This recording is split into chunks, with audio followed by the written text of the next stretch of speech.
పెద్దవాళ్ళు వెళ్ళిపోతే జారిపోతే యువతరం ఆలోచించవలసింది ఏమిటంటే మనకు ధైర్యం చెప్పేవాళ్ళు ఎవరండి?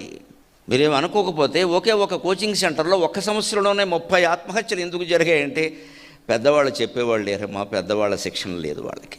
వేరే కోచింగ్ శిక్షణ తప్పితే పెద్దల శిక్షణ లేదు. మేనమావలు లేరు, మేనత్తులు లేరు, పెనతండ్రులు లేరు, అక్క చెల్లెలు లేరు, అన్నదమ్ములు లేరు. ఏ ఇంట్లో చూసినా లింగు లిటుకు ఇద్దరు ఉంటారు ఇక్కడ.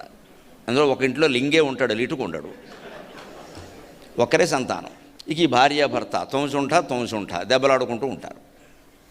ఈ దెబ్బలాటల మధ్యలో నువ్వెందుకురా, నిన్న హాస్టల్లో వేస్తా, అయిపోయింది వాడి పని. అది పెద్ద ఏదో వాడి కోసం చేసిన త్యాగంలాగా. ఈ గొడవల మధ్యలో నువ్వెందుకమ్మా, నువ్వేనా ప్రశాంతంగా ఉండు అని ఇద్దరు కలిసి సంపాదించి వాడిని హాస్టల్లో బారేస్తారు.